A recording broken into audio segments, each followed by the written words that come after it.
আজকে দেখো গান্ধীজি পড়ানো হবে।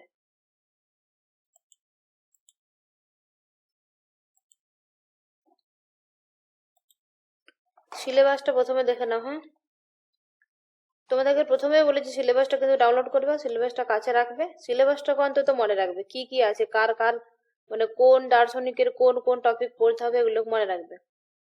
বিবেকানন্দ হয়ে গেছে, অরবিন্দ হয়ে গেছে, আর আগের দিনে কেসি ভট্টাচার্য হয়েছে,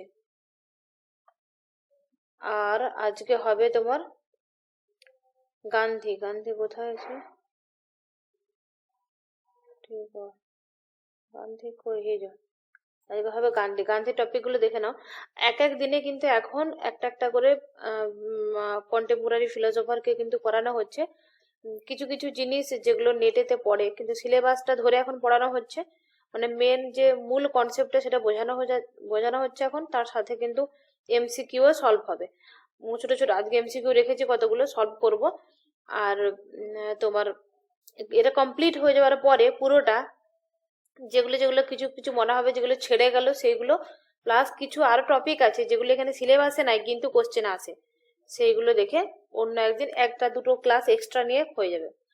দেখো মহাত্মা গান্ধীর কোন কোন টপিক গুলো আছে। একটা হচ্ছে ট্রুথ, মানে সত্যতা। এটা কিন্তু এই মাদ্রাসার এক্সামে পড়েছিল। কি কোশ্চেনটা পড়েছিল বলো তো? ট্রুথ নিয়ে পড়েছিল, গান্ধীর গড অ্যান্ড ট্রুথ। ওই যে ফাইনালি সে কি স্বীকার করেছিল সেটা পড়েছিল কোশ্চেনে। সত্য, ঈশ্বর আর ট্রুথ ইজ ঈশ্বরই গড। সত্য, এটা হ্যাঁ, বলেছিল হ্যাঁ, কোশ্চেনে। হুম। তো এর এই এটা কিন্তু নেটে তো রিপিট প্রশ্ন আছে। Truth is God, God is truth. আর non violence means and end, কোনটা মিনস বলেছে কোনটা এন্ড বলেছে, মিনস অ্যান্ড এন্ড তত্ত্বটা খুব গুরুত্বপূর্ণ, খুব গুরুত্বপূর্ণ। এখানে তো বটেই, তার সাথে ইউনিট 10-এতে কিন্তু মিনস আর এন্ড আলডুলিয়া ফল্ট তোমার পিটার সিঙ্গার, ওই যে এথিক্স আছে না ইউনিট টেনেতেও মিনস অ্যান্ড এন্ড ওরা কি বলেছে এই ওয়ার্ডটা ইউজ হয়। আর একটা ওয়ার্ডটা এই মিনস অ্যান্ড এন্ড ওয়ার্ডটা ইউজ হয় মহাত্মা গান্ধীর তোমার দর্শনে। ওই যে মিনস কোনটাকে বলেছে, এন্ড কোনটাকে বলেছে। মানে মিনস বলতে নন ভায়োলেন্স, মানে হচ্ছে অহিংস হয়ে, এন্ড হলো কি সত্যকে লভ লভ করা, জয় করা, এগুলো কি বলেছে। সত্যাগ্রহ কি কি, স্বরাজ এবং আচ্ছা স্বরাজ ইন আইডিয়াস বুকটা কার বলো তো? কেসি ভট্টাচার্য। কেসি ভট্টাচার্য আগের দিন হলো। আর শুধু স্বরাজ বললে এটা কার? সেটা হলো এটা গান্ধীজি। গান্ধীজি। একদম। Critic of modern civilization, critic of civilization, এইগুলো হচ্ছে তোমার সিলেবাসে রয়েছে। কিন্তু আচ্ছা ডিসেন্ট্রালাইজেশন কি বা ডিসেন্ট্রালাইজেশন কার বলো তো? ডিসেন্ট্রালাইজেশনের কথা কে বলেছে? মহাত্মা গান্ধী বলেছে। এটা কিন্তু কোশ্চেনে আছে কিন্তু এখানে নাই, ওটা আমি করিয়ে দেবো পরে। তো আজকে এই যে টপিকগুলো আছে সেই টপিকগুলো দেখে আজকে পড়বো। দেখো কোশ্চেনও রেখেছি এখানে, এই এখানে দেখো কোশ্চেনে এমসিকিউ এখানে প্রচুর আছে, এমসিকিউ এখানে সলভ করব। আর এখন ফটাফট করে শুধু তার থিওরিগুলো দেখে নিই। একটা জিনিস আগের দিনে বললাম যে হ্যাঁ, কোনো দর্শন পড়তে গেলে কিন্তু তার দার্শনিকের জীবনটা যদি পড়া যায় তাহলে তার দর্শনটা বুঝতে সাহায্য করে। কেসি ভট্টাচার্যের দর্শনটা পড়ে কিন্তু বোঝাই গেছে। যেরকম মহাত্মা গান্ধীকে দেখো, মানে আসলে হচ্ছে সে কোন পরিবেশে উঠে এসেছে, তার ছোটবেলাটা কেমন কেটেছে, পড়াশোনা কোথায় কোথায় কেটেছে, সে কোন কাজটার পরে কোন রিয়াকশনটা করেছে, কিভাবে তার পরিবর্তন হলো জীবনে। একটা মানুষের দেখো দার্শনিক যারাই এদেরকেও কি বলবো, দার্শনিক তো বলা যায় না সেভাবে, মানে এরা নিজেরা দর্শন চর্চা করেনি বা দর্শনটাকে নিয়ে সেরকম করেন। কেসি ভট্টাচার্য অবশ্য দর্শন প্রচুর পড়েছে, চর্চা করেছে, লিখেওছে। কেসি ভট্টাচার্য কি করতো, সে টুকরো টুকরো গুলো রাত্রে নিজের মনের ভাবনাগুলো না, পড়াশোনা প্রচুর করতো, তার সাথে সাথে নিজের মনের ভাবনাগুলো টুকরো টুকরো কাগজে লিখতো।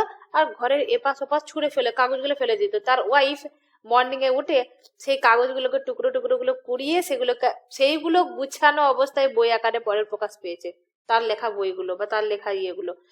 সেরকম গান্ধীজি কিন্তু ভীষণ ভাবে কিন্তু পড়েনি ফিলোসফিটা, সে পড়েনি, এবং সে বলেছে ফিলোসফিটাকে আলাদাভাবে ওইভাবে আলোচনাও করেনি সে। কিন্তু আমরা তার জীবন থেকে ফিলোসফিটাকে টেনে বার করার চেষ্টা করেছি। এটা হচ্ছে তোমার এই কন্টেম্পোরারি ফিলোসফার গুলো বেশিরভাগ ক্ষেত্রে। আর অন্যান্য ফিলোসফারদের ক্ষেত্রে কি হয়, মানে দেখবে বেশিরভাগ মানুষের কিন্তু একটা জীবনের একটা বিতৃষ্ণা থেকে, বা কেউ জেলে চলে গেছে, কারো সম্পত্তি কেউ তার ভাই বোনেরা বা বাকি ভাইয়েরা বা বাচ্চারা মানে নিয়ে নিয়েছে, তাকে উৎখাত করেছে, কারো প্রেমিকা তাকে প্রত্যাখ্যান করেছে।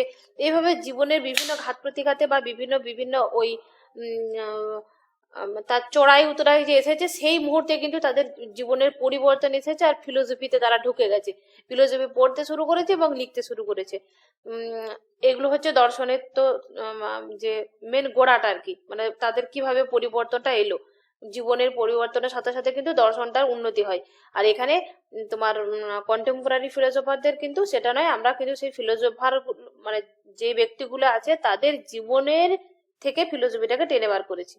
যাই হোক, এবারে দেখো মোহনদাস করমচাঁদ গান্ধী, এটা হচ্ছে তার ফুল নাম। 1869 থেকে 1948 তার হয়েছে, মৃত্যু হয়েছে। জন্ম হয়েছে 1869-এ। দিদি ভারতবর্ষ। সালগুলো কি মনে রাখতে হবে? না না, মনে রাখা নেটের জন্য গুরুত্বপূর্ণ নয়, কিন্তু এগুলো রেখে দাও, নোটগুলো তোমরা কোনো টাইম এমনি বসে বসে যখন বসে থাকবে না, এমনি দেখবে খুলে খুলে, ধরো রাস্তায় যাচ্ছ, সফট কপি পাচ্ছ, তো হার্ড কপিতে হয়তো পড়তে পারবে না, কিন্তু সফট কপিটা ফটাফট দেখবে যে আচ্ছা দেখি তো গান্ধীজির কবে জন্মদিন, মৃত্যুদিন। এইগুলো কিন্তু পরে তোমার জেনারেল নলেজের জন্য কাজে লাগবে, আমাদের নেটেতে কিন্তু পড়ে না এগুলো, কোশ্চেন পড়বেও না, এরকম প্রশ্ন পড়বেও না কোনোদিন এখন। কারণ ফিলোসফির এত বিষয় রয়েছে, এইগুলো নিয়ে আলোচনা করতে গেলে তাহলে তার ফিলোসফির আলোচনা হবে না। দেখো, ভারতবর্ষে গান্ধীজি এক অনন্য সাধারণ একটা ব্যক্তিত্ব অবশ্যই। তার স্বতন্ত্র মানে আলাদা একটা চিন্তা, দর্শন, আপন চিন্তার প্রায়োগিক পন্থা নিয়ে পরীক্ষা নিরীক্ষা করার কাজ তাকে মহাত্মা নামে চিহ্নিত করেছে। মানে বলতে চাইছি তাকে মহাত্মা কেন বলেছে, মহা আত্মা, এটা নিয়ে কিন্তু বিরাট একটা গল্প রয়েছে, অত ভিতরে যাচ্ছি না। মহা আত্মা কেন বলেছে, অ্যাকচুয়ালি কিন্তু গান্ধীজি আনটাচেবলদের জন্য প্রচুর কিছু করেছে। কিন্তু আনটাচেবল লটা যেটা হচ্ছে তোমার কনস্টিটিউশনে আমাদের যে সংবিধানে 17 নাম্বার যে সংবিধান আছে না, যে আনটাচেবল দের বিরুদ্ধে কিছু করা যাবে না, বা আনটাচেবল যাদেরকে যেই বলবে যে ও আনটাচেবল, ছোঁয়া যাবে না, পড়া যাবে না, এরকম করলে কিন্তু একটা ল বানিয়েছে, এর তাকে পানিশমেন্ট করা হবে। সেটা হচ্ছে 17 নাম্বারের ইয়েতে সংবিধানে। তো এই সংবিধানটা কে করেছিল, সংবিধানটা কিন্তু আম্বেদকর কিন্তু অ্যাকচুয়ালি সংবিধানটা আকারে নিয়ে এসছে। কিন্তু এই আনটাচেবলদের বিরুদ্ধে কিন্তু এই বিরুদ্ধে নয়, আনটাচেবলদের পক্ষে মানে আনটাচেবলদের জন্য, মানে হচ্ছে যারা হচ্ছে অস্পৃশ্য আর কি, ওই জাতিদের জন্য কিন্তু প্রচুর লড়াই করেছে গান্ধীজি। গান্ধীজির লড়াই আর আম্বেদকরের লড়াইটা কিন্তু আলাদা আলাদা হলেও কিন্তু তাদের লক্ষ্যটা একই ছিল। তো সেইখানে সেই ওই যে সাধারণ মানুষ বা আনটাচেবলদের মানুষগুলোর জন্য এত গান্ধীজি করেছে, সেই মুহূর্তে তার কোনো একটা কাজের জন্য তাকে মহা আত্মা নামে চিহ্নিত করা হয়েছিল অ্যাকচুয়ালি সেই মুহূর্তে। তো এখানে অত ডিটেলস আমরা যাবো না, এগুলো আলোচনা আমাদের কাজ নয়। গুজরাটের পোরবন্দরে, গুজরাটে কিন্তু তার জন্ম, গান্ধীজির পোরবন্দরে জন্ম হয়েছিল। আর একটা কথা এখানে না বললেই নয়, যেটা জেনারেল পেপারে তোমাদের কাজে লাগবে। আচ্ছা, আর্ট অ্যান্ড ক্রাফট মানে আর্টের কথা, বা তোমার ভোকেশনাল এডুকেশন মানে কর্ম করো এবং রোজগার করো, এই যে এটা কিন্তু গান্ধীজি শুরু করেছিল, এটা মনে রাখবে। তো গুজরাটের পোরবন্দর নামে একটা ছোট্ট সুন্দর শহরে তার জন্ম হয়েছিল 1869 খ্রিস্টাব্দের 2রা অক্টোবর। এটা কিন্তু এই ডেটটা কিন্তু মনে রাখবে, অনেক কাজে লাগবে। 2রা অক্টোবর গান্ধীজির জন্ম হয়েছিল। বাবার নাম করমচাঁদ গান্ধী, মা হচ্ছে পুতুলিবাই। আর মোহনদাস তার পিতার চতুর্থ পত্নী, মানে হচ্ছে তার পিতার অনেকগুলো বিয়ে হয়েছিল, কিন্তু তার 4 নাম্বার পত্নীর সে চতুর্থ সন্তান ছিল গান্ধীজি। মোহনদাস গান্ধীর মানসিক চরিত্র গঠনে তার পিতামাতার আদর্শ বিশেষভাবে ছাপ পড়েছিল। পরিণত বয়সে সময়কালে ধর্মবিশ্বাসের পাশাপাশি অহিংসা এবং আত্মসংযমের বৈশিষ্ট্য অর্জনের প্রেরণা উত্তরাধিকার সূত্রে পেয়েছিল। মানে অ্যাকচুয়ালি বলতে চাইছে অহিংস হওয়া, আত্মসংযম হওয়া, এই যে গুণগুলো, এগুলো সে তার বাড়ির থেকেই সে পেয়েছিল। ছোটবেলায় গান্ধীজি খুব রাজুক প্রকৃতির ছিল। গান্ধীজি ছোটবেলা কাটে পোরবন্দরে, রাজকোটে, কিন্তু পরবর্তীকালে সে আফ্রিকাতে পড়াশোনা করতে গেছিল। আফ্রিকাতে পড়াশোনা করে আসার পরে সে আনটাচেবলদের নিয়ে কিন্তু প্রচুর কাজ করা শুরু করেছিল। বিভিন্ন তার রয়েছে, অত ডিটেলসে যাচ্ছে না, এখানে শুধু চলে যাচ্ছে, ব্যাস এইটুকুই। আর তার মৃত্যুটা যেখানে লেখাই রয়েছে, 1848 তার শেষ হয়েছিল। এবারে দেখো, যা দর্শনটা চলে যায় তোমার, ট্রুথ অ্যান্ড গড বা গড ইজ ট্রুথ। দেখো, গড অ্যান্ড ট্রুথ সম্পর্কে কি বলেছে, এটা এভাবে কেন লিখেছি, কারণ আমার কাছে অনেকগুলো নোট আছে, মাদ্রাসা বোর্ডের, এসএসসি বা আসাম সেট অনেকগুলো, তো কোনটা কিসের জন্য, ওই জন্য এটা নেট লিখে রেখেছি, যেটা নেটের জন্য। দেখো, দর্শনের কেতাবি শিক্ষা, কেতাবি মানে বইয়ে আলাদা করে পড়ার সেরকম শিক্ষা কিন্তু গান্ধীজির ছিল না। সর্বেশ্বরবাদ কি, ঈশ্বরতত্ত্বের পার্থক্য কি, মানে এই ধরনের যে মানে ফিলোসফির যে আলোচনাগুলো, সেই আলোচনাগুলোকে সে অপ্রয়োজনীয় মনে করেছে, সেইগুলোকে নিয়ে সে সময় নষ্ট করতে চায়নি বা করেওনি। তার ঐশ্বরিক বিশ্বাস সম্পর্কে কি পাওয়া যায়, যে কম বেশি ঈশ্বরে তার বিশ্বাস ছিল একজন বৈষ্ণবের মতো, সে কিন্তু বৈষ্ণব ছিল, এটা মনে রাখবে। যে পারিবারিক পরিবেশে সে বড় হয়েছিল সেটা হচ্ছে বৈষ্ণব ভাবনায় সে বড় হয়েছিল এবং শিক্ষা গ্রহণ করেছিল। ভারতবর্ষে বৈষ্ণবরা হচ্ছে ঈশ্বরবাদী, তারা বেদ এবং উপনিষদের কর্তৃত্বকে স্বীকার করে এবং তারা সেখান থেকে প্রেরণা লাভ করেছিল গান্ধীজি। মানে গান্ধীজি তাহলে কি হলো, সে হচ্ছে বৈষ্ণব, এরা হয়তো আসতেই পারে, সে ঈশ্বরবাদী, ঈশ্বরকে স্বীকার করেছে এবং বেদ উপনিষদের কর্তৃত্বকেও সে কিন্তু শ্রদ্ধা করেছে এবং স্বীকার করেছে। কিন্তু অদ্বৈত বেদান্তের সঙ্গে তার কি সম্পর্ক সেটা একটু জেনে নিতে হবে। সাধারণভাবে এরা চিন্তার অদ্বৈত ভাবনা বা বিশ্বাস যা ভারতবর্ষে খুব প্রবল তাকে কিন্তু গ্রহণ করেনি, মানে অদ্বৈত যে ভাবনা সেটা গ্রহণ করেনি।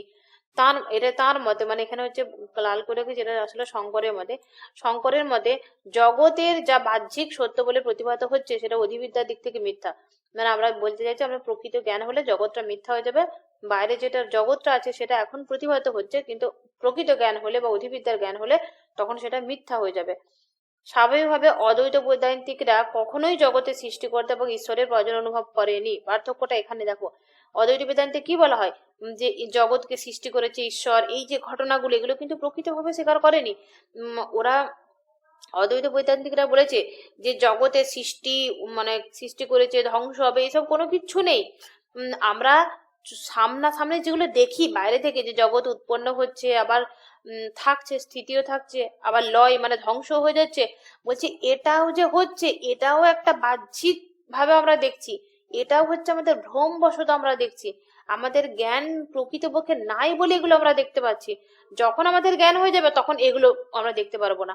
তাহলে অ্যাকচুয়ালি যে ঈশ্বর আছে, সৃষ্টিকর্তা ঈশ্বর, ঈশ্বরের সমস্ত কিছুর ঊর্ধ্বে, এগুলো কোনো কিছুই অদ্বৈত বেদান্তিকরা মানছে না। কিন্তু এখানে যে বৈষ্ণবরা বা কি বলে গান্ধীজি কিন্তু সেগুলো কিন্তু সেই ঈশ্বরের দিদি সত্যতা কথাটা মানবে। কাটছে এখন দিদি ঠিক আছে? স্ক্রিন দেখা যাচ্ছে না।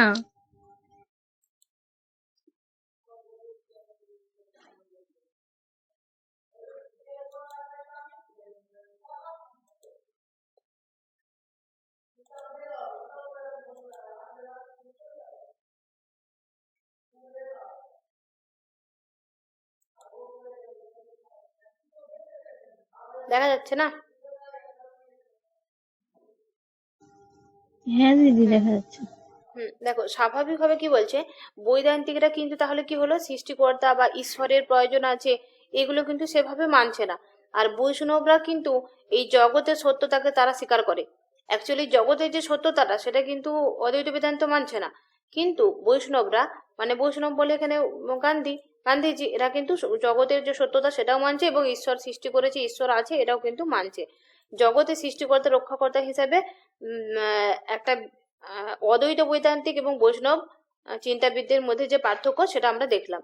এটা অদ্বৈত বৈদান্তিকদের মধ্যে চরম সত্য হলো কি, গুণহীন অনির্দিষ্ট ব্রহ্ম। দেখো আমরা কিন্তু এখানে গান্ধীজি পড়ছি, আগের দিনে কেসি ভট্টাচার্য পড়ছিলাম, কিন্তু তাদের সাথে সাথে আমরা কিন্তু অদ্বৈত বেদান্তটাকে কিন্তু ভালোভাবে পড়ছি। এখন এগুলোর সাথে সাথে অদ্বৈত বেদান্ত সম্পর্কে যে কথাগুলো বলছি না, প্রত্যেকটা কথা কিন্তু গুরুত্বপূর্ণ এবং নেটে প্রশ্ন আসে।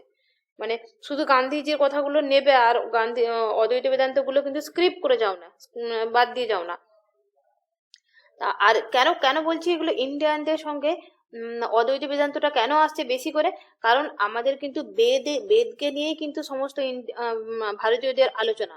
ভারতে কিন্তু বেদের একটা খুব প্রভাব রয়েছে, আর বেদের লাস্ট পার্ট উপনিষদ, সেটা নিয়ে বেদান্ত, অতএব বেদান্ত কিন্তু সব জায়গায় ওই জন্য উঠে আসছে।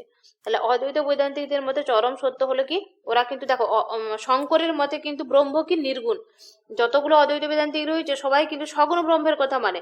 একমাত্র কে রয়েছে, এরকম করে একটা ব্যঙ্গ করে একজন বলছে শঙ্করের ব্রহ্মই নির্গুণ ব্রহ্ম, মানে শঙ্করের যে ব্রহ্ম সে হচ্ছে নির্গুণ। ধরো যদি বলা হয় আমার আল্লাহ, তোমার গড, এরকম করে, তো অন্য একজন দার্শনিক নিন্দা করেছে যে শঙ্করের ব্রহ্ম নির্গুণ, বাকি সব সগুণ, মানে শঙ্করাচার্য নির্গুণ ব্রহ্মের কথা বলেছে। তাহলে অদ্বৈত বেদান্তিকরা কি বলছে, চরম সত্য হলো কি, সেটা হচ্ছে নির্গুণ ব্রহ্ম, অনির্দিষ্ট ব্রহ্ম। তাহলে ব্রহ্ম জ্ঞান লাভ করলে মানে হচ্ছে জ্ঞান লাভের মাধ্যমে কিন্তু মোক্ষ হয়, সেটা কিসের, ব্রহ্ম জ্ঞান লাভ হলে। তাহলে চরম সত্য নির্গুণ ব্রহ্ম হয়, তাকে পূজা করা যায় না। যার গুণ নেই তাকে কেন পূজা করবো, পূজা করা যায় না। তাহলে নির্গুণ ব্রহ্মের সঙ্গে কোনো ব্যক্তিগত সম্পর্ক স্থাপন করা যায় না।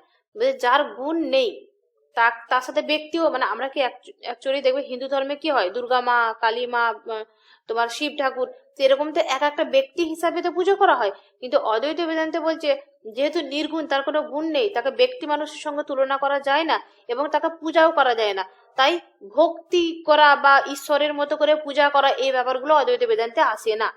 কিন্তু তোমার বৈষ্ণবরা কিন্তু ঈশ্বরকেও মানছে, জগতের সৃষ্টিকর্তা হিসেবে মানছে এবং ধ্বংস রয়েছে, সমস্ত কিছুর মূলে ঈশ্বর আছে, কথাগুলো মানছে।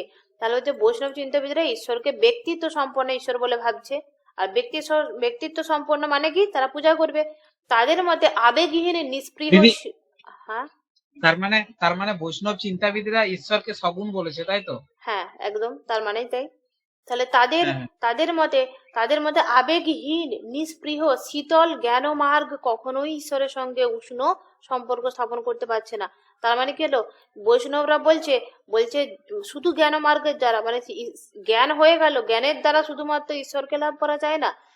সেখানে কিন্তু আমাদের আবেগহীন সেটা থাকছে, আবেগের দরকার আমাদেরকে। ঈশ্বরকে লাভ করতে গেলে ওই যে ঈশ্বরকে অনুভব এবং হৃদয়ঙ্গম করাই হলো মোক্ষের উপায়।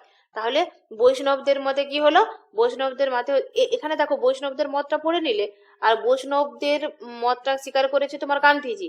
আবার অন্যান্য জায়গায় তুমি অদ্বৈত বেদান্তে বা অন্য কোথাও পাবে যে বৈষ্ণব ধর্মাবলী মেনেছে বা বৈষ্ণব ধর্মটাকে গুরুত্ব দিয়েছে, তার হয়তো তার ফিলোসফিটা তোমার পড়া হয়নি নেটে, হয়তো তোমার টাইমের মধ্যে কোলালো না, তখন তুমি কিন্তু জানো যে সে বৈষ্ণব, তখন এই বৈষ্ণব ধর্মের উপর ভিত্তি করে, এই বৈষ্ণবদের এই কথাগুলোর উপর ভিত্তি করে সে উত্তরটা তুমি দিয়ে দেবে। নেটের ক্ষেত্রে দেখো শুধুমাত্র যে তুমি 100% পড়ার মধ্যেই পেতে হবে তার কিছু মানে নাই। যেটা পড়েছো আর যেটা পড়োনি তার মধ্যে রিলেট করে তোমাকে সেই মুহূর্তেও কিছু উত্তর দিতে হবে, এই ক্যাপাসিটিটা শিখে যেতে হবে। আর এটা কখন কোশ্চেন প্র্যাকটিস করবে, তুমি এক জায়গায় পড়েছো কিন্তু কোশ্চেন প্র্যাকটিস করে দেখবে তো আমি তো বৈষ্ণবদের সম্পর্কে এটা পড়েছিলাম, ঠিক আছে এই ব্যক্তিরা বৈষ্ণব ধর্মাবলী, কিন্তু এটা পড়া হয়নি, কিন্তু দেখি তো বৈষ্ণবের উপর ভিত্তি করে উত্তরটা দিয়ে কি হয় মিলিয়ে, তখন দেখবে এরকম করে চেক করতে হবে নিজেকে। তাহলে বৈষ্ণব মতে ঈশ্বরকে অনুভব এবং হৃদয়ঙ্গম করতে হবে এবং এই ভক্তির মধ্য দিয়েই কিন্তু ঈশ্বরের লাভ করা যায়, ভক্তি মার্গের কথা বলেছে তারা। তাহলে এই কারণে বৈষ্ণব মত এত জনপ্রিয় ভারতবর্ষে, সহজ এবং এটা হচ্ছে সহজ, তার জন্য সকলে এটা মানেও। এবারে এখন প্রশ্ন হলো, গান্ধীজি তো একসময় অদ্বৈতের মতোই সত্যের নির্গুণ চরিত্র নিয়ে কথা বলতেন। বলছে গান্ধীজি কিন্তু কোশ্চেন আসতে পারে, গান্ধীজি কি সত্যকে নির্গুণ বলেছে, মানে গডকে সগুণ না নির্গুণ বলেছে?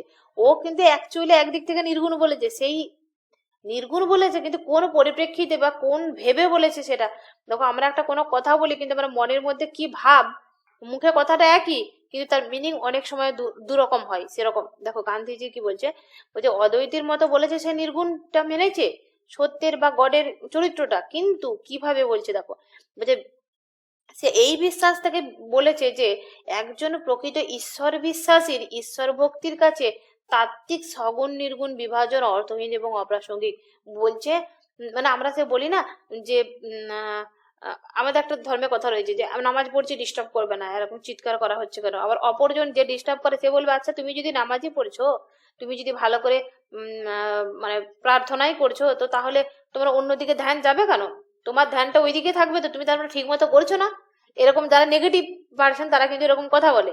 তো এখানে গান্ধীজি ওইভাবে বলছে যে ঈশ্বর বিশ্বাসী যে সে ঈশ্বর ভক্তি যে করে তার জন্য সে সগুণ না সে নির্গুণ এরকম করে আলাদা করে ভাবারই দরকার নাই, আমার যেটা কাজ আমি সেটা করব, এইভাবে কিন্তু সে নির্গুণের কথাটাও কিন্তু মেনেছে। কিন্তু অ্যাকচুয়ালি যদি প্রশ্ন আসে, প্রশ্নটা কেমন ভাবে এসেছে সেই ইঙ্গিতে উত্তরটা দিতে হবে। তিনি বললেন তবে এই যে এই জিনিসগুলোর উপর ভিত্তি করে উত্তরটা কিন্তু প্রথমত দিতে যাবে না, প্রথমত এই উপরে যেগুলো পড়লে এটার উপর দিতে যাবে। কোশ্চেন যদি হার্ড লেভেল কঠিন লেভেল ঘুরিয়ে আসে তখন এটা আসতে পারে, এটা আসার সম্ভাবনা 0.1%। আর এই কোশ্চেনটা এইভাবে আসবে, এইটা আনসার হবে। তিনি অনুভব করেছিলেন ঈশ্বরের প্রয়োজন শুধু যুক্তি এবং বৌদ্ধিক কৌতূহলের নিবৃত্তির জন্য নয়, মানে যুক্তি করা বা বৌদ্ধিক ভাবে কোনো কিছু কৌতূহলকে মানে মিটাবো সেটার জন্য শুধুমাত্র নয়, আমাদের অন্তরে বিপদে শান্তি লাভের জন্য। দেখবে যখন আমাদের খুব কষ্ট হয়, খারাপ লাগে, কোনো কিচ্ছু থাকে না, যারা সাতকুল মানে কিচ্ছু থাকে না, তখন তার কিন্তু একমাত্র সম্পদ আল্লাহ বা ঈশ্বর বা এই ভক্তিটা। তাহলে উপরওয়ালা বলে কেউ আছে, দেখবে যখন আমরা কিচ্ছু পারি না, আমাদের আর কিছু হয় না, তখন আমরা কি বলি, তখন বলি ঠিক আছে উপরওয়ালা আছে তোকে দেখে নেবে, এই একটা বিশ্বাস। এই যে বিশ্বাসটা এটা একটা সান্ত্বনা দেয়। তাকে একটা শক্তি দেয়, তাকে যে কোনো মুহূর্তে যে কোনো জায়গা থেকে উঠে আসতে সাহায্য করে।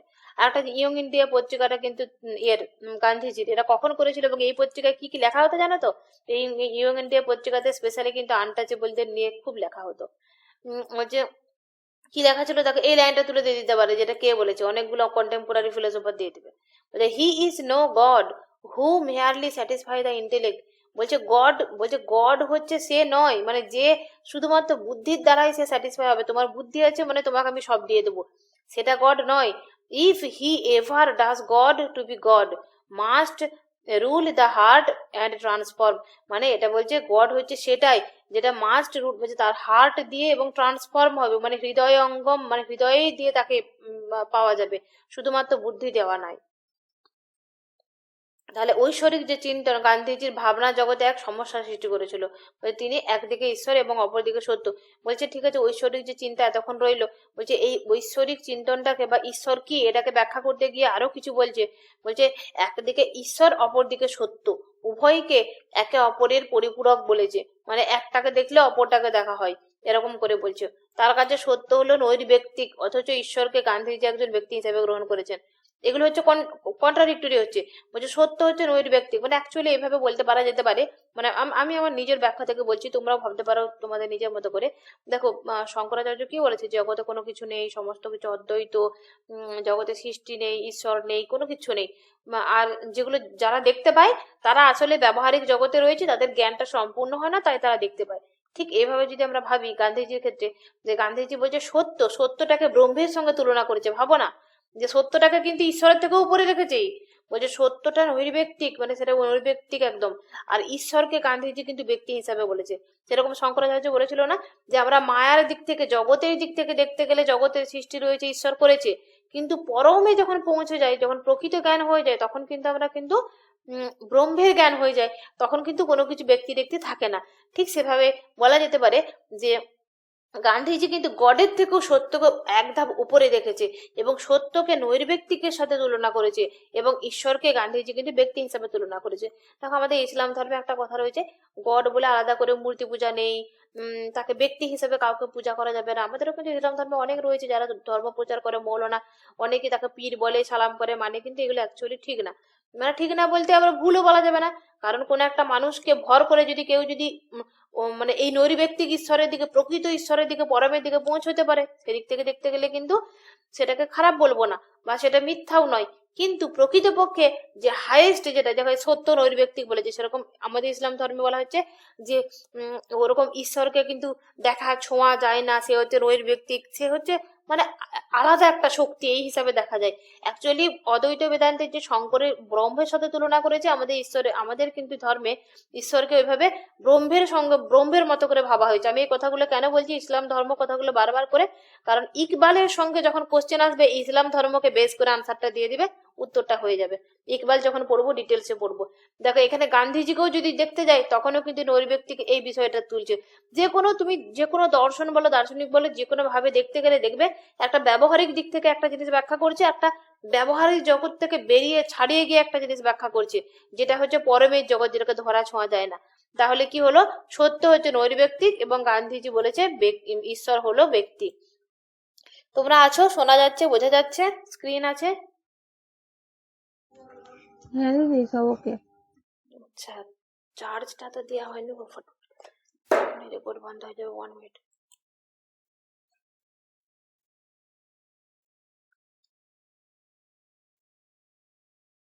দেখো এই কথাগুলো আরো গুরুত্বপূর্ণ। গান্ধীজি বলছে যে ঈশ্বরকে তাহলে কিভাবে ব্যাখ্যা করে যায়, বলছে ঈশ্বরকে মানে বোঝাটা কিন্তু এত সহজ না, মানে ঈশ্বরকে এক অর্থে কোনোভাবে বোঝানো যায় না। তবুও সে বলেছে, বলছে ইয়ং ইন্ডিয়া পত্রিকায় তিনি লিখেছেন, বলছে আমাকে কৈশোরে ঈশ্বরের 1000 নাম জপ করতে শেখানো হয়েছিল, হিন্দু ধর্মশাস্ত্রে যেটা আছে। বলছে 1000 নাম জপ করেছে, কিন্তু এই 1000 নামে ঈশ্বরের পরিচয় কোনোভাবে নিঃশেষ হয়ে যায় না। মানে আমাদের ইসলাম ধর্মেও কিন্তু আছে, ঈশ্বরের কিন্তু 100টা, মানে আল্লাহর 100টা নাম আছে এরকম বলে, ঠিক আছে, ওই নামগুলো এতগুলো নামে ডাকা হয়। তো সেরকম এই ইসলাম ধর্ম, এই হিন্দু ধর্মেও বলছে 1000 নাম জপ করা হয়েছিল, সেটা ঈশ্বরেরই, কিন্তু 1000 নাম জপেও কিন্তু সেটা শেষ হয় না। আমরা বিশ্বাস করি এবং আমিও চিন্তা করি এটা সত্য যে অসংখ্য জীবের নানা নামের মতো ঈশ্বরেরও নানা নাম আছে। তাই আমরা এও বলি ঈশ্বর নামহীন, ঈশ্বরের নানা আকৃতি আছে। আমরা এও বলি যে ঈশ্বর আকৃতিহীন, মানে নাম আছে আবার আকৃতিহীন। ঈশ্বর নানা ভাষায় কথা বলতে পারে আমাদের সঙ্গে। আমরা বলি ঈশ্বর, আবার বলছি আমরা বলি ঈশ্বর বাকহীন।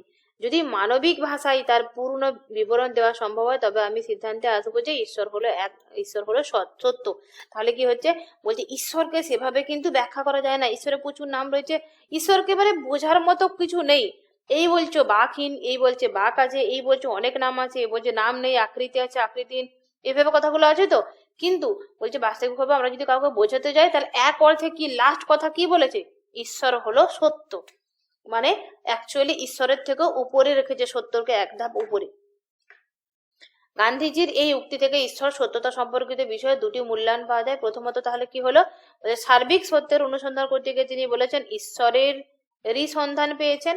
মানে সত্যটাকে বলছে, সত্যটা ঠিক আছে, ঈশ্বর হলো সত্য, এর সত্যটাকে নিয়ে রিসার্চ করছে, করে যাচ্ছে, তারপরে কি পেলো, বলছে ঈশ্বরেরই পেয়েছে, সত্যটাকে খুঁজতে গিয়ে সে ঈশ্বরই পেয়েছে। তাহলে ঈশ্বরকে সত্য বলে ব্যাখ্যা করেছেন তিনি, কারণ ঈশ্বরই একমাত্র অস্তিত্বশীল। বলছে সত্য এটাই হচ্ছে লাস্ট, ঠিক আছে। তাকে আবার সত্যটাকেও আবার ঈশ্বর বললো, কারণ ঈশ্বর সত্যই একমাত্র অস্তিত্বশীল, এই জন্য ঈশ্বরই একমাত্র অস্তিত্বশীল। এই কথাগুলো গান্ধীজির কাছে ঈশ্বরের গুণ নয়, বরং বলছে এই যে সত্যতা বা সৎ, এটা কিন্তু ঈশ্বরের গুণ নয়। মানে আলাদা, ধর আমি একটা মানুষ, তো আমার কিছু গুণ আছে, আমার কিছু বদগুণ আছে, আমার গুণ আছে। তাহলে বলতে চাইছে যদি আমি বলি যে আমি সত্য, মানে আমি সৎ, তাহলে বলছে এটা কিন্তু আমার গুণ নয়, এটা আমি আসলে সৎ, আমি মানুষটাই সৎ, মানে আলাদা করে আমার একটা গুণ নয়।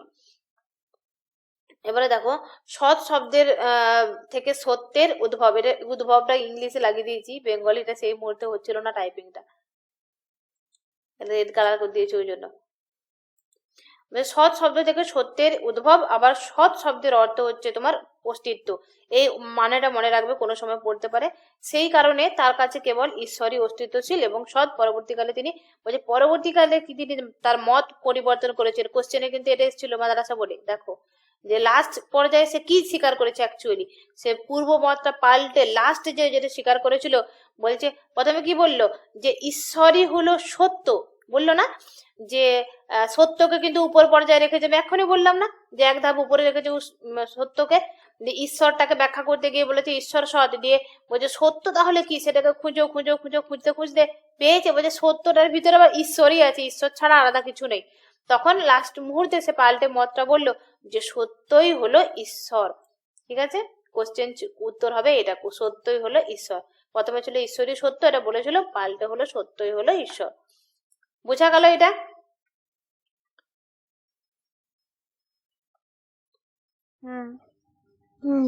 এরপরে দেখো নন ভায়োলেন্স, মানে অহিংসা। এখানে বলছে অহিংসা হচ্ছে মিনস, মানে উপায়। অহিংস হয়ে আমাদের সমস্ত কিছুকে লাভ করতে হবে, সত্য। তাহলে এখানে যদি বলা হয় গান্ধীজি মিনস এবং এন্ড এর কথা বলেছে, মিনস মানে উপায়, এন্ড মানে হলো লক্ষ্য, লাস্ট। তাহলে গান্ধীজির মতে মিনস হলো কি অহিংস, নন ভায়োলেন্স হতে হবে মিনসটা। আর এন্ড হলো কি সত্যতা, মানে সত্যতে পৌঁছতে গেলে আমাদেরকে কি করতে হবে, সত্যতে মানে গডে বা আমাদের লক্ষ্যে পৌঁছতে গেলে কি হবে, সেটা আমাদেরকে নন ভায়োলেন্স হতে হবে, অহিংস হতে হবে। এটাই হচ্ছে মেন, এর ভেতরে আর কিছু নাই। তিনি দুটি বিষয়কে কখনোই জমজ, দুটি বলতে এখানে সত্য এবং মানে অহিংসকে বলছি এখানে কিন্তু। আচ্ছা আর একটু কথা এখানে বলেনি, গান্ধীজি সমগ্র জীবন দর্শন দেখলে সত্য এবং অহিংসা এক অখণ্ড আদর্শ বুঝবতা ছাড়ো এটা। আচ্ছা বলছি এই দুটোকে মানে এই দুটো বলছে সত্য এবং অহিংসকে জমজ বলে কিন্তু মনে করেনি তারা।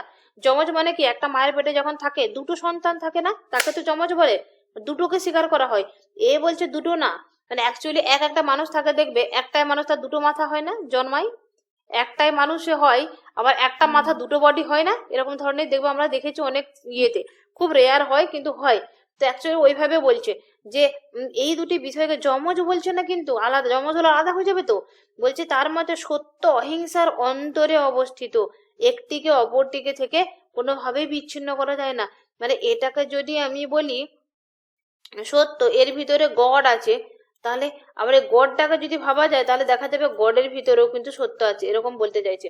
তো এরা একই মুদ্রার দুই দিকের মতো, মানে একটাই মুদ্রার গোটাটা এইটা এক পিঠ, ওইটা ওপর দিকটা এক পিঠ। তাহলে স্ট্যাম্প ছাড়া বলছে ঘষা একটি ধাতুর, এটা কিন্তু ইংলিশে কোশ্চেন, ইংলিশে এইটা লাইনটা ওয়ার্ডটা তুলে আসে কোশ্চেন অনেক সময়। এটা পিআইকিউ দিয়েছিল দিদি। এটা কিন্তু ইংলিশে তুলে দিয়ে দেয় একদম। যে একই মুদ্রার দুই দিকের মতো, অথবা বলা যায় স্ট্যাম্প ছাড়া ঘষা একটি ধাতুর গোলাকৃতি, যার কোনো একটি সোজা আর কোনো একটি উল্টো করা যায় না। এর স্ট্যাম্প ছাড়া কথাটা মাথায় রাখবে, কিন্তু এই কথাটা কিন্তু ঘুরিয়ে দিতে পারে, স্ট্যাম্প দেয়া করে দিতে পারে। স্ট্যাম্প দেয়া করে দিলে কিন্তু আলাদা হয়ে যাবে। ধরো একটা ধাতু, ঠিক আছে, একটা টাকা, টাকার কি হয়, একদিকে অশোক থাকে, অন্যদিকে অন্য একটা চিহ্ন থাকে না, সে হেড টেল আমরা করতাম না, বলছি হেড টেলটাও হবে না, এটা স্ট্যাম্প ছাড়া ঘষা, মানে স্ট্যাম্প থাকবে না, কিচ্ছু থাকবে না, শুধু একটা এরকম কয়েন, যার এই পিঠে সমান ওই পিঠে সমান, সেরকম স্ট্যাম্প ছাড়া একটা ধাতুর গোলাকৃতি, যার একটি দিক সোজা এবং অপর দিকটা উল্টো করা যায় না, মানে এই দিকটা সোজা ওই দিকটা উল্টো, বা এই দিকটা হেড ওই দিকটা টেল করা যায় না, এরকম একটা বিষয় আর কি অহিংসা আর সত্যকে বলছে। অহিংসা হলো উপায়, সত্য হলো এন্ড এবং লক্ষ্য। এইটা কিন্তু বারবার নেটে কোশ্চেন আসে। সত্য এবং অহিংসা ওটা দিদি একই কয়েন, তবে কয়েনটা কিন্তু স্ট্যাম্প ছাড়া ঘষা, ধাতু বলেছে কিন্তু কয়েন কথাটা ইউজ করেনি, স্ট্যাম্প ছাড়া ঘষা। পিওয়াইকিতে ওটাই দিয়েছিল। হ্যাঁ, ওই একটু এদিক ওদিক দেবে, মানে কয়েন বলতে দেখো, কয়েন বলতে কিন্তু এখানে আমরা কয়েন বলতে টাকা কয়েনকে বুঝি, কয়েন মানে ওটাই, মানে যার ওই ঘষা কয়েনটাকেই বুঝিয়েছে ওখানে। কোশ্চেন যে বানাচ্ছে তার মাথা বদমাইশি করে যদি বলে তোমার নাম্বার নেব না, এটা স্ট্যাম্প দেয়া করে দিতে পারে। কারণ যখন কারো উক্তি তোলা হবে, কোড আনকোড করবে, তখন কিন্তু সেভাবে দেখতে হবে আনসারটা। ঠিক আছে, অত ভিতরে ডিটেলসে যাওয়ার দরকার নাই, কয়েন থাকলেই দিবে, একটা কয়েনের দুটো দিক, কে বলেছে, মেন্স আর এর সম্পর্কে, অহিংসা বা সত্য সম্পর্কে বলে দিবে গান্ধী। অত কঠিন প্রশ্ন পড়বে না, এটা অত কঠিন কোশ্চেন আসে না। অহিংসাই হলো আমাদের চরম লক্ষ্য, আর এন্ড হলো সৎ পথে এবং অহিংস হয়ে কাটাতে হবে, এটাই হচ্ছে মূল। আর ডিটেলসে অত ভিতরে কোথাও যাওয়ার দরকার নেই, যেগুলো বলছি সেগুলো করো আর এমসিকিউ সলভ করো, তারপরে দেখো কেমন নেট হয় আর না হয়। আর একটা জিনিস এরা মনে রাখবে, যে জৈনদের অহিংসা যদি বলা হয় যে অহিংসাটা কি গান্ধীজি প্রথম করেছে, গান্ধীজি কিন্তু প্রথম বলেনি। অহিংসার কথা জৈন দর্শনে বলা ছিল, বৌদ্ধ দর্শনে বলা ছিল, এরা কিন্তু আগে থেকেই করেছে, আলোচনা ছিল অহিংসার কথা, সেই বিষয়টাই গান্ধীজি পরবর্তী ক্ষেত্রে আরো ভালোভাবে বলেছে। তবে দেখো, আমরা জৈন দর্শনে পড়তে গিয়ে কি বলেছিলাম, যে জৈন দর্শনে কিন্তু তোমার কঠোরভাবে, যেটাকে অহিংসা ব্রত পালন করার কথা দুটো ছিল না, একটা নরম ভাবে একটা কঠোর ভাবে। তো কঠোর ভাবে যেখানে বলা ছিল, সেখানে বলেছিল যে নাকে মাস্ক পরে ঘুরতে হবে, আমরা হাঁটার সময় যেন দেখে হাঁটি, বিভিন্ন প্রচুর কঠিন কিন্তু ভাবে ধর্মটাকে পালন করার কথা বলা হয়েছিল, অহিংস হতে বলেছিল। কিন্তু গান্ধীজি কিন্তু অতটা অহিংস ভাবে বলেনি, বা অহিংসার যে নগর্থক দিকটা ওটা গ্রহণ করেনি, কারণ সে ভেবেছিল যে আমরা জীবনে বেঁচে থাকতে গেলে কিন্তু আমাদের খেতে হবে, খেতে হলে কিন্তু প্রাণীও ধ্বংস করতে হবে, জলপান করতে হবে, হাঁটাচলা করতে গেলে আমাদের মাটির যে ঘাস আছে সেটা আঘাত পাবে, শ্বাস প্রশ্বাস নিতে গেলে অন্যান্য ছোট ছোট যারা জীবাণু রয়েছে তারা কিন্তু নাকের মধ্যে যেয়ে মারা যেতে পারে। অতএব এতটা কঠিন ভাবে সে কিন্তু দেখেনি, কিন্তু অহিংস হতে বলেছিল। ঠিক আছে, এখানে পড়ে নিও, ব্যাস। এরপরে হচ্ছে সত্যাগ্রহ। সত্যাগ্রহ কি দেখো, সত্যাগ্রহ হচ্ছে অহিংসার কৌশল, সত্যাগ্রহ দ্য টেকনিক অফ অহিংসা। যদি বলা হয় যে টেকনিক অফ অহিংসা, অহিংসার টেকনিক কি, সেটা হচ্ছে সত্যাগ্রহ, এটা মনে রাখবে, মাস্ট বি। গান্ধীজির কাছে সত্য হলো ঈশ্বর এবং ঈশ্বর হলো সত্য, এটা দেখা গেল। তার লাস্ট পর্যায়টা, লাস্টে কি স্বীকার করেছিল সে, সত্য হলো ঈশ্বর, আর সত্য সম্পর্কে আগ্রহী হলো সত্যাগ্রহ। তাহলে কি হচ্ছে সত্যাগ্রহটা কি, মানে বলছে টেকনিকটা কি, অহিংস তো হবো, অহিংসার টেকনিক কি, সত্য হয়ে যেতে হবে। তাহলে এবারে যদি আমরা এভাবে ভাবি যে আগে অহিংস হও, তারপরে সত্য, এর হচ্ছে লাভ করো সত্য, অহিংস হয়ে সত্যকে লাভ করো, এবং এই সত্য সম্পর্কে আগ্রহ যত বাড়তে থাকবে তখন সে হবে সত্যাগ্রহ বলছে সেটাকে। তাহলে সত্যের প্রতি অসীম ভালোবাসায় হলো সত্যাগ্রহ। আবার সত্য পথ অনুসরণকেও সত্যাগ্রহ বলেছে, মানে সৎ পথ অনুসরণকে। হিন্দ স্বরাজ গ্রন্থে তিনি সত্যাগ্রহ হলো ব্যক্তিগত। দেখা একটা জিনিস মনে রাখবে, যে এই যে এন্ড এর কথা, মিনস এর কথা, গডের কথা, সত্যের কথা, এগুলো কিন্তু তোমার কোথায় পেলাম, যে কি এখনই এটা বললাম না, ইয়ং ইন্ডিয়া পত্রিকা কিন্তু এগুলো খুব হয়েছে, বলতে পারে যে সত্য সম্পর্কে এবং অহিংসা সম্পর্কে কোন পত্রিকায় সে আলোচনা কথা বলেছে বা কোন পত্রিকা বেশি রয়েছে, সেটা ইয়ং ইন্ডিয়া পত্রিকায়। আর এখানে অত ওগুলো কঠিন আছে না, তবুও আমি বলে দিলাম, মনে রাখবে। আর এখানে দেখো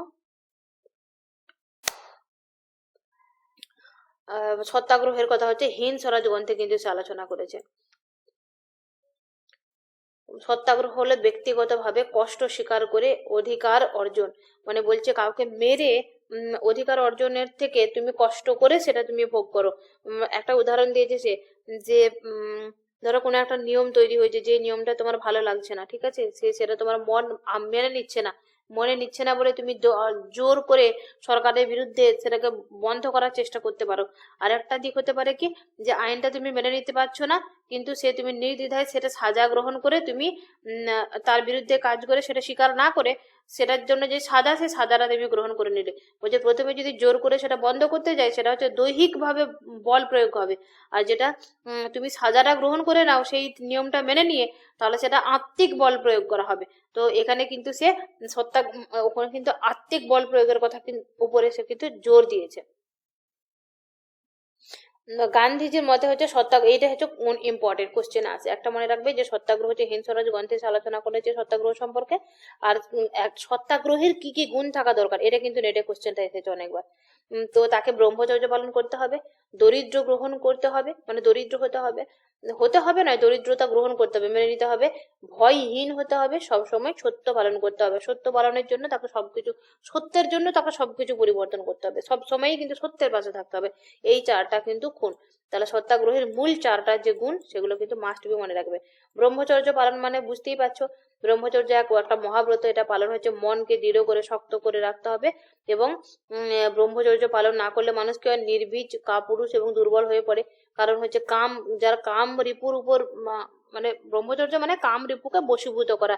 ধরো কোনো একটা লোক, সে কিন্তু সত্যের জন্য লড়াই করতে গেছে, যুদ্ধ করতে গেছে, ঠিক আছে, ভালো কোনো কিছু একটা কাজে একটা গেছে, তার একটা মেয়েকে দেখে ভালো লেগেছে, সে মেয়ের পিছনে ছুটতে রইলো সেই কাজ ছেড়ে দিয়ে, তাহলে কিন্তু তার কাজটা হবে না। অতএব কাম রিপুকে কিন্তু ষড়রিপুর মধ্যে একটা রিপু, যেটাকে কিন্তু কন্ট্রোল করার কথা বলেছে ব্রহ্মচর্য।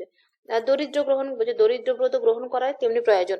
পয়সার লোভ বলছে, যদি দরিদ্র বলছে তুমি দরিদ্র হয়েও যাও সেটা না, বলছে পয়সার লোভ থাকা চলবে না, এটা বলতে চেয়েছে। ধরো তুমি একটা কোনো কাজ করতে গেছো, ঠিক আছে, তুমি একটা officer, IAS officer, IPS officer বা আইএস অফিসার, তোমার হাতে সাইন হবে। তো তোমার হাতে একটা সাইনে একটা লোকের কিন্তু প্রচুর প্রফিট হবে। একটা এমন জায়গায় ফ্যাক্টরি করছে, যে ফ্যাক্টরিটা ওখানে করার দরকার না, আশপাশে মানুষের যারা বসবাস করছে তাদের ক্ষতি হবে, ফ্যাক্টরি থেকে খারাপ পানি আশেপাশে যে তাদের পরিবেশকে নষ্ট করবে, যারা পাশে রয়েছে, বা বাচ্চাগুলোকে মরে মরে পড়তে পারে, বাচ্চাদের উপর কোনো এফেক্ট পড়তে পারে, এরকম একটা জায়গায়, যেখানে তোমার একজন একটা আইএস অফিসার হিসেবে তোমার কিন্তু সাইন করা ওখানে উচিত না, যে ওখানটায় ফ্যাক্টরি করার জন্য তোমাকে দেখে উচিত সাইন করাটা। কিন্তু তোমাকে যদি টাকা দিয়ে দেয়, তোমার যদি লোভ থাকে, মানে আমি অফিসার উদাহরণটা দিলাম, মানে একটা সত্যাগ্রহী কেমন হতে হবে, মানে তার কিন্তু ওই লোভটা থাকা চলবে না। তুমি টাকা রোজগার করছো, ঠিক আছে, তোমার টাকা থাকবে না সেটা বলছে না, কিন্তু সেই টাকা পয়সার প্রতি লোভ থাকা চলবে না। সে তোমাকে 10 কোটি টাকা অফার দিয়ে দিল, তুমি সাইনটা করে দিলে, তারপর কে মরলো না মরলো দেখার দরকার না, কিন্তু এগুলো হওয়া চলবে না, মানে পয়সার লোভ থাকা সত্যাগ্রহী একটা গুণ না। তাহলে টাকা পয়সা সম্বন্ধে নির্বিকার হতে হবে। সত্যাগ্রহ ছেড়ে দেওয়ার চেয়ে তাদের বরং প্রতি পায়ে পয়সা হারাবার জন্য হ্যাঁ, বলছে বলছে যদি একটা অপশন থাকে ওখানে, যে তুই সাইন করবি কি, না হলে তোর বাড়ির কিন্তু মেরে ফেলবো, ঠিক আছে, তোর বাচ্চাকে তুলে আনবে, এরকম ধরনের সিনেমায় দেখা না, এগুলো বাস্তব অবশ্যই। তাহলে এখানে বলতে চাইছে, বলছে এখানে যদি সত্যাগ্রহ, মানে ওখানে সত্যাগ্রহ ছেড়ে দেওয়া মানে কি, মানে সাইন করে দিতে হবে। তাহলে বলছে সত্যাগ্রহ ছেড়ে দেওয়ার থেকে, মানে ওখানে সাইন করার থেকে, বলছে মানে ওখানে সাইন না করার থেকে, বলছে তুমি সত্যাগ্রহটাকে ধরে রাখো, কিন্তু তোমার যদি মরে মরুক, এরকম বলতে চাইছে। একজন সত্যাগ্রহীকে যে কোনো পরিস্থিতিতে, যে কোনো উপায়ে তার সত্যাগ্রহটাকে ধরে রাখতে হবে। তার জন্য সেখানে টাকা পয়সা সম্পদ যা কিছু সেখানে কিন্তু ত্যাগ করতে হতে পারে, সেরকম একটা নির্ভয়তা থাকতে হবে। দেখো, ভয়হীনতা মানে এরকম নির্ভীকতা ছাড়া সত্যাগ্রহী এক পাও চলতে পারে না। বলে একটা জিনিস কথা যেতে পারে, সত্যাগ্রহী কি দৈহিক যার বল থাকে তাকে সত্যাগ্রহী বলবো, না যার আত্মিক বল থাকে তাকে সত্যাগ্রহী বলবো? এই কথাটা বলো তো আমাকে, আনসার দাও কেউ, কে আছো? আত্মিক যে বল থাকবে। আত্মিক বল। একদম একদম। দেখো একটা কথা এখানে এক্ষুনি উদাহরণ দিচ্ছি, নিতু আছো?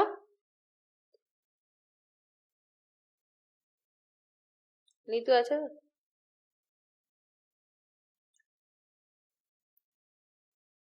নিতু নাই? যাই হোক, কোনো প্রবলেম হয়েছে। দেখো একটা কথা বললো যে ওর বান্ধবী কেন জয়েন করছে না, কারণ ও রোজা রাখছে। একটা জিনিস দেখো, আমরা কিন্তু যে কাজ করি আমরা কিন্তু শরীর দিয়ে মানে শরীরের থেকে বেশি কিন্তু মানসিক মন দিয়ে আমরা কাজটা করি, ঠিক আছে? তাহলে এখন রোজা কিন্তু সেও রাখছে, রোজা আমিও রাখছি। আমি কিন্তু রোজা রেখে মর্নিং থেকে উঠে স্কুল 8:30 থেকে 5টা পর্যন্ত স্কুল যাচ্ছি। স্কুল থেকে এসে ফটাফট করে, মানে একটু আগে ছেড়ে দেয় আমাদেরকে। স্কুল থেকে এসে মানে 6টায় কিন্তু ইফতার, আসতে টাইম লাগে। আসার সময় আবার সবজি বাজার করে আনতে হয়। এসে ফটাফট করে রান্না করা, ইফতার রেডি করা, ইফতার করার পরেই তোমাদেরকে কিন্তু 10 মিনিট আমি বসতে টাইম পাই, আবার ক্লাস করাতে শুরু করি, পড়াতে শুরু করি। তাহলে এখানে কিন্তু একই মানুষ, সে রোজা করছে, সে রোজা করে কিন্তু ক্লাসে জয়েন করতে পারছে না। কারণ সে বলছে, আমি ছোট করার জন্য কথাটা বলছি না, মানে আত্মিক বল আর দৈহিক বলের পার্থক্যটা বলছি। মানুষের যদি মনোবল থাকে আমাকে করতে হবে, করব, আমার একটা দায়িত্ব রয়েছে, আত্মিক যদি শক্তি থাকে না, আত্মা শক্তি দিয়ে সবকিছু করা সম্ভব। দৈহিক শক্তি দিয়ে সামান্য কাজ করা সম্ভব, আত্মা শক্তি দিয়ে কিন্তু পৃথিবীর সবকিছু জয় করা যায়। অতএব দেখবে যখন খুব টায়ার্ড আছো, যদি বন্ধুরা বলে চল তো ওখানে আড্ডা মেরে আছে নদীর পাড়ে, এক্ষুনি দেখবে ছুটবে। কিন্তু যদি বলা হয় চো তো এই চ্যাপ্টারটা একটু পড়ে নিই, বলো পারবো নি রে, আজকে অনেক টায়ার্ড। ধরো তুমি 8 ঘন্টা পড়ে বসেছো, শুয়েছো একটু, তখন কিন্তু তুমি নদীর পাড়ে ঘুরতে ইজিলি চলে যাবে এবং 1 ঘন্টা ঘুরে নাচ কুদ মস্তি করে আসবে। কিন্তু তুমি পড়তে বললে বলবে আই এম ভেরি টায়ার্ড, আমি পাচ্ছি না। তাহলে এখানে কিন্তু তাহলে কি হলো, আমাদের কাজটা কোন শক্তি দিয়ে করি? আত্মিক শক্তি দিয়ে করি, এটা মাথায় রাখবে।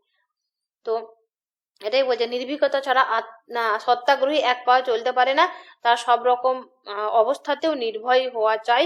কঠিন হলে সত্য পালনের ব্রত ভঙ্গ করা যাবে, মানে যে কঠিন বলে সত্য পালনের ব্রত ভঙ্গ করা চলে না, যে কোনো ভাবে ভঙ্গ করা যাবে না। মাথায় যখন বিপদ এসে পড়ে তখন সত্য করার ক্ষমতা মানুষকে ঈশ্বর দিয়েছে, মানে সহ্য করার ক্ষমতা কিন্তু ঈশ্বরই দিয়েছে, অ্যাকচুয়ালি তাই। ধরো আমরা কিন্তু খাবারের একটু একবেলা লেট হয়ে গেলে কেমন কিটির বিটির করি, কিন্তু এখন রোজার সময় ভাবি, কেউ কাউকে বকে না, কারো খিদে পেয়েছে বলেও না, কিচ্ছু হয় না। সকাল মানে 4টার আগে সকালবেলা রাত্রে 3:30 খাচ্ছে, আবার পরের দিনে সন্ধ্যে 6টায় খাচ্ছে। তাহলে এগুলো কিন্তু উপরওয়ালারই দেয়া শক্তি, এটা বলতে চাইছে। এবং একটা শক্তি, আত্মিক একটা শক্তি পাওয়া যায় যেটা উপরওয়ালাই দিয়েছে। এবার বলছে সত্য পালন। সত্য পালন মানে সত্যাগ্রহকে গান্ধীজি সত্যের বল বর্ণনা করেছেন। যে কোনো মূল্য দিয়ে সত্য অনুসরণ প্রয়োজন। প্রাসঙ্গিকভাবে একটা জীবন রক্ষা করার জন্য কি মানুষ মিথ্যা বলবে না? এটা বলছে তাহলে একটা প্রশ্ন আসে, যদি জীবন রক্ষা করার জন্য কি মিথ্যা বলবে না? প্রশ্ন যদি ওঠে, তখন বলছে যারা মিথ্যার পক্ষে যুক্তি দিতে চান কেবল তাদের মনে প্রশ্ন জাগবে। বলছে গান্ধীজি এই জায়গাটা কিন্তু খুব গুরুত্বপূর্ণ এবং আমাকে খুব ভালো লেগেছে। বলছে যারা মিথ্যার পক্ষে যুক্তি দিতে চান তারা এই ধরনের প্রশ্নগুলোকে উদ্ভট তুলে আনবে। যারা সবসময় সত্য পথে চলেন তাদের কাছে এইরকম প্রশ্নই আসবে না। হাজির হলেও সত্যাগ্রহী মিথ্যাচার করার বিপদ থেকে রক্ষা পায়।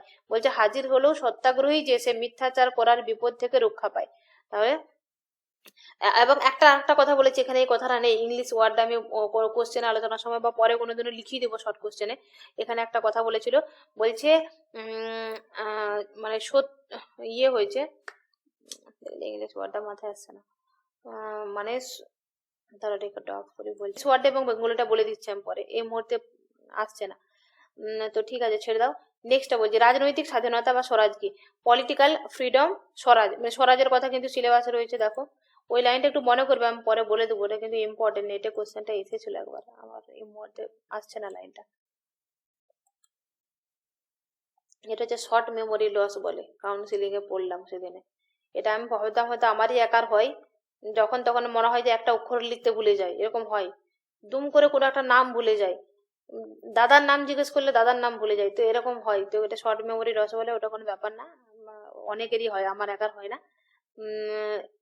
কোথা গেল গান্ধীজি, দেখো ট্রুথ হয়ে গেল, নন ভায়োলেন্স হয়ে গেল, সত্যাগ্রহ হয়ে গেল, এবারে স্বরাজ। স্বরাজ কি বলছে দেখো, গান্ধীজির মতে আদর্শ রাষ্ট্রের বাস্তবায়নের একটি অতি প্রয়োজনীয় পূর্ব শর্ত রাজনৈতিক একটা স্বাধীনতা। স্বরাজ মানে রাজ করা বলে না, মানে হচ্ছে রাজত্ব চালানা, এরকম ভাবা যেতে পারে। স্বরাজ মানে নিজে রাজ করা আর কি। বলছে এই কারণে তিনি অহিংস আন্দোলন শুরু করেছিলেন, অহিংস হইতে হবে। তার মতে রাজনৈতিক স্বাধীনতা হলো স্বরাজ। তাহলে কি হলো, রাজনৈতিক যে স্বাধীনতা সেটা হচ্ছে স্বরাজ। স্বরাষ্ট্র শব্দটির প্রাথমিক অর্থ করা হয় নিজেদের সরকার, অর্থাৎ আত্মা পরিচালনা। একটা কথা হচ্ছে, পঞ্চায়েতি রাজ কে তৈরি করেছিল বলতো? গান্ধীজির থেকেই কিন্তু শুরু হয়েছিল পঞ্চায়েতি রাজটা। গান্ধীজি শব্দটিকে আরো ব্যাপক অর্থে বলেছে যে এত সালে 1929 সালে ইয়ং ইন্ডিয়া পত্রিকা বলেছে, স্বরাজ বলতে আমি বুঝি পুরুষ অথবা নারী এ দেশে জাত বা স্থায়ীভাবে বসবাসকারী অধিকাংশ জনগণের মতামত দ্বারা গঠিত ভারতীয় সরকার। মানে এখানে বলছে যে স্বরাজ মানে হচ্ছে আমাদের ইচ্ছা থাকবে। ধরো কোনো কিছু একটা কাজ হচ্ছে, ঠিক আছে, সরকারি ভাবে কোনো কিছু হবে, বলছে আমরা সবাই মিলে সেখানে কোনো একটা একজনকে বসাবো, ঠিক আছে, সে থাকবে, কিন্তু আমরা মতটা সবাই দেবো, সবার যে মতটাকে কিন্তু গুরুত্ব দেওয়া হবে। এক না একতন্ত্র মানে একজনের উপর গুরুত্ব দেওয়া হবে না, মানে গণতন্ত্রের উপর, মানে সবাইকে গুরুত্ব দেওয়ার কথা কিন্তু বলেছে এখানে। স্বরাজ মানে নিজের নিজের রাজ, মানে আমার মতটা আমি দেবো, তার মতটা সে দেবে, এরকম সবার মতটাকে গুরুত্ব দেওয়ার কথা বলেছে। জনগণকে আপন শরীর শ্রমের দ্বারা রাষ্ট্রের সেবা করতে এখানে বাধ্য, বলছে ভোটার রূপে নিজেদের নামকে তালিকাভুক্ত করার কষ্টটুকু স্বীকার করতে হবে এবং মুষ্টিমেয় লোক কর্তৃক ক্ষমতা অধিকৃত হলে স্বরাজ প্রতিষ্ঠিত হবে না। মানে মুষ্টিমেয় মানে কি বলছে, কোনো একটা লোকই তার অধিকার ফলিয়ে যাবে, এক না একতন্ত্র বা একজনের উপর হবে সে, তখন কিন্তু স্বরাজ হবে না।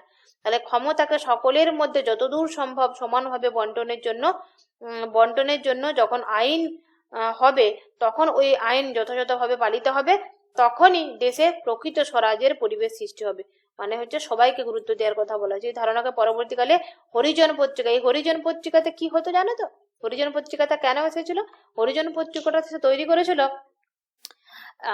যারা আনটাচেবল, যারা অচ্ছুত, যারা হচ্ছে নিম্ন প্রজাতির মানুষ, যাদেরকে ছুতো না, সেই মানুষগুলোর জন্য, মানে তাদেরকে কিন্তু হরিজন বলা হয়েছিল। আর একটা জিনিস, এটা মাথায় রাখো, পরে কাজে লেগে যাবে।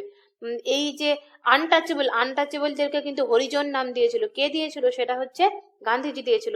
এবং তাদের জন্য যে পত্রিকা লিখেছিল সেটা হচ্ছে হরিজন। এই পত্রিকাতে তাদের কথা বলা হতো, ঠিক আছে। সেখানে অধিকাংশ লোক বিশ্বাসী এবং স্বদেশী মনোভাব সম্পন্ন, যাদের কাছে জাতীয় কল্যাণ না অন্য সমস্ত বিষয়, এমনকি ব্যক্তিগত লাভ ক্ষতির ঊর্ধ্বে কেবল সেখানেই স্বরাজ। মানে বলতে চাইছে অধিকাংশ লোক বিশ্বাসী এবং স্বদেশী মনোভাব সম্পন্ন, মানে স্বদেশী মনোভাব সম্পন্ন হবে এবং জাতীয় কল্যাণ কথা ভাববে, এরকম লোক যেটা হচ্ছে লাভ ক্ষতির ঊর্ধ্বে থাকবে, কেবল তখনই স্বরাজ রক্ষিত হবে। যেখানে অধিকাংশ লোক দুর্নীতিপরায়ণ বা স্বার্থান্বেষী, সেখানে কিন্তু স্বরাজ প্রতিষ্ঠিত হবে না, এই কথাগুলো বলছে। সাম্প্রদায়িক ভাবে শাসনের বিরুদ্ধেও তিনি স্বরাজ শব্দের প্রয়োগ করেছিলেন। ভারতীয় সমাজ হবে সংখ্যালঘু হিন্দু সম্প্রদায়ের শাসন, এই মত ভুল। বলছি দেখো, একটা জিনিস প্রশ্ন করা হয়, আচ্ছা গান্ধীজি স্বরাজ বলতে কি কোনো একটা হিন্দু রাষ্ট্র প্রতিষ্ঠার কথা বলেছিল? একটা উত্তর দাও তো আমাকে। গান্ধীজি কি বলেছিল হিন্দু রাষ্ট্র প্রতিষ্ঠা করার কথা? না। বলেনি, গান্ধীজি বলেনি। গান্ধীজি কিন্তু বলেছিল সবার কথা গুরুত্ব দিয়েছিল। তাহলে এখানে ভারতীয় সমাজ হবে আচ্ছা সংখ্যালঘু বা কোনো একটা হিন্দু সম্প্রদায়ের হবে বা কোনো একটা ধর্মকে, সে কিন্তু কোনো একটা ব্যক্তিকে, কোনো একটা জাতিকে কিন্তু গুরুত্ব দেয়নি, সেখানে সবাইকে গুরুত্ব দিয়েছিল, মিলে মিশে তৈরি হবে, এই কথাটা বলেছিল। তাহলে এটা হিন্দ স্বরাজের লেখাটা উঠেনি। তার এই ধারণা পরবর্তীকালে আরো পরিবর্তিত গভীর হয়েছিল, এতটা তার দরকার নয়। দেখো জীবনে সাধারণ সুবচ্ছিদ্র, এখানটা লিখতে হবে। বলছে রাজন্যবর্গ ধনী ব্যক্তিরা জীবনের প্রয়োজনীয় সামগ্রী যেভাবে ভোগ করেন, দরিদ্রদের সমানভাবে সে সমস্ত সামগ্রী ভোগ করার অধিকার আছে এবং তাদেরকে দিতে হবে। দরিদ্রদেরও ধনীদের মতো বিশাল অট্টালিকার প্রয়োজন আছে। ধনসম্পদ এবং প্রাচুর্যের মধ্যে নিজেকে হারিয়ে ফেলে। জীবনের সুখ স্বাচ্ছন্দ্যগুলি ধনী দরিদ্রের মধ্যে সমভাবে বন্টন করা উচিত, এই কথাগুলো বলেছিল। এবং বলেছিল যে সে যার প্রয়োজনের অতিরিক্ত আছে সম্পদ, সে অপরকে সম্পদ দিয়ে দিতে পারে, এই কথাগুলো কিন্তু বলেছিল। ডিসেন্ট্রালাইজেশন মানে হচ্ছে এক না এক তন্ত্র কথা বলে। সেন্ট্রালাইজেশন মানে কি, ধরো কোনো একটা ব্যক্তি সে সমস্ত সম্পদটা দেখাশোনা করবে এবং সে সমস্ত কিছুর ঊর্ধ্বে, এটা কিন্তু সে মানেনি। তাহলে যে ডিসেন্ট্রালাইজেশন মানে বিকেন্দ্রীকরণ, মানে একজনের কাছে তার মতটা থাকবে না, বহুজন মিলে যে মতটা দিবে সেটা গ্রহণ হবে, কোনো একটা মত কিন্তু গ্রহণ হবে না, এই কথাটা বলেছিল তার ডিসেন্ট্রালাইজেশনের। আদর্শ রাষ্ট্র এবং সর্বোদয়। দেখো প্রথমে কি বললো, স্বরাজ। স্বরাজ মানে কি, রাজনৈতিক স্বাধীনতার কথা বলছে স্বরাজ বলতে গিয়ে। আর এখানে সর্বোদয়, সর্বোদয় মানে সকলের উদয়, সকলের মঙ্গল, সকলের কথা ভাববে, এটা হচ্ছে সর্বোদয়। আদর্শ রাষ্ট্রটা তাহলে কখন হবে, যখন সকলের কথা চিন্তা করা হবে। তাহলে গান্ধীজি 1903 সালে রাস্কিনের লেখা এই বইটা খুব পড়ে, যে রাস্কিনের আনটু দ্য লাস্ট, এটা কার লেখা, এটা হচ্ছে তোমার রাস্কিনের লেখা। এটা কিন্তু ভেরি ভেরি ইম্পর্টেন্ট, রাস্কিনের লেখা বুক। এই বুকটার দ্বারা প্রভাবিত হয়ে প্রশ্ন আসে যে রাস্কিনের আনটু দ্য লাস্ট এই বুকটার দ্বারা প্রভাবিত হয়ে গান্ধীজি কিসের কথা বলেছিল, গান্ধীজি সর্বোদয় না স্বরাজ, কোনটা হবে? তখন মনে রাখবে গান্ধীজি কিন্তু আনটু দ্য লাস্ট এটার দ্বারা কিন্তু প্রভাবিত হয়ে সে সর্বোদয়ের কথা ভেবেছিল। দেখো বলছে এতই মুগ্ধ হয়েছিল এই বইটা পড়ে যে তিনি লিখেছিলেন যে আদর্শ রাষ্ট্রের কাল্পনিক চরিত্র তৈরি করেনি, আনটু দ্য লাস্ট এর পরিভাষা রূপে। আচ্ছা, সর্বোদয় শব্দটি চয়ন করেছিল সে। এখানে সর্বোদয় শব্দটির পরিবর্তে অন্তোদয় শব্দটিও ব্যবহার করা যেতে পারে। মানে এখানে বলছে সর্বোদয়, সর্বোদয় মানে সকলের উদয় হোক, মানে ভালোর জন্য। তো এই কথাটার পরিবর্তে অন্তোদয় কথাটাও কিন্তু ব্যবহার করা হয়েছিল। আমাদের কিন্তু অন্তোদয় কার্ড হয় জানো তো, আমাদের ইয়েতে ওয়েস্ট বেঙ্গলে আছে অন্তোদয় কার্ড। অন্তোদয় কার্ড কাদের জন্য হয় বলো তো? 2 টাকা কেজি, 5 টাকা কেজি, 2 টাকা কেজি না গম চাল পাওয়া যায়, তাদের কার্ডটাকে অন্তোদয় কার্ড বলে। দেখবে মানে হচ্ছে একদম মানে সেই যে নিম্ন যারা গরিব তাদের কথা বলা হয়। তাহলে কিন্তু অস্ত্র বলতে এখানে সমগ্রের এক খণ্ড, এটা অন্ত হবে, এটা লেখাটা অস্ত্র হবে। অন্ত বলতে এখানে সমগ্রের এক খণ্ড। তাহলে অন্যদিকে সর্বের মধ্যে অন্ত মানে সর্বের মধ্যে অন্ত সন্নিহিত আছে। তাই গান্ধীজি সর্ব শব্দটিকে বেছে নিয়েছেন, বলছে অন্ত না বলে সর্ব কথাটাই সে বেছে নিয়েছে। তো এখানে কি বলতে চাইছে এই শব্দটা দ্বারা, কি বলছে, এটা হচ্ছে সকলের কল্যাণ। এখানে একটু উল্টো পাল্টা হয়ে গেছে, টাইপিং গুলো আমি ঠিক করে দেবো। সকলের কল্যাণ, সকলের কল্যাণের কথা বলা হয়েছে এখানে। দেখো সকলের কল্যাণটা কিভাবে সম্ভব, যে 3টি মিল বিষয়কে গুরুত্ব দিতে হবে, তাহলে সকলের কল্যাণ সম্ভব বলেছে। দেখো সেগুলো কি, প্রথমত হচ্ছে সকলের কল্যাণের মধ্যে ব্যক্তির কল্যাণ নিহিত। দ্বিতীয় হচ্ছে সকলেরই যখন কাজ করে নিজের জীবিকা অর্জনের অধিকার আছে, তখন একজনকে উকিলের কাজের মূল্য অন্যজন নাপিতের কাজের মূল্যের সমান। দেখো এখানে ওই হরিজন পত্রিকাতে কথাগুলো কিন্তু সে বলেছিল এরকম ভালোভাবে, যে একজন হ্যাঁ সে হচ্ছে আগে একটা কথা বলে দিই, যদি বলা হয় কাস্ট সিস্টেমকে মানে বর্ণ সিস্টেমকে কি সে রক্ষা করার কথা বলেছিল, মানে বর্ণ সিস্টেম থাক এটা বলেছিল, না বর্ণ সিস্টেম উঠে যাক এই কথাটা বলেছিল গান্ধীজি, বলো?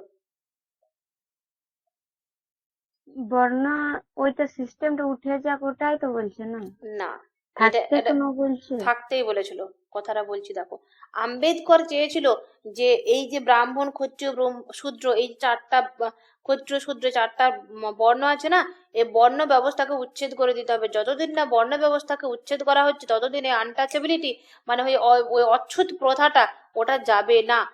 আম্বেদকর এর পিছনে পড়েছিল। আর গান্ধীজি বলেছিল যে কাস্ট সিস্টেম যেটা আছে না, যে অচ্ছুত, কাস্ট বলতে অচ্ছুত, বর্ণ সিস্টেম আলাদা, কাস্ট সিস্টেম আলাদা। এই কাস্ট বলতে যে অচ্ছুত প্রজাতি একটা, মানে মানে অ্যাকচুয়ালি কিন্তু 4টা সিস্টেম, ব্রাহ্মণ, ক্ষত্রিয়, বৈশ্য, শূদ্র, কিন্তু আরেকটা প্রজাতি তৈরি করে দিয়েছিল মানুষ, সেটা হচ্ছে সেটা যেটা বেদে ছিল না, সেটা তৈরি করে দিয়েছিল মানুষ, সেটার নাম দিয়েছিল আনটাচেবল প্রজাতি, 5 নাম্বার।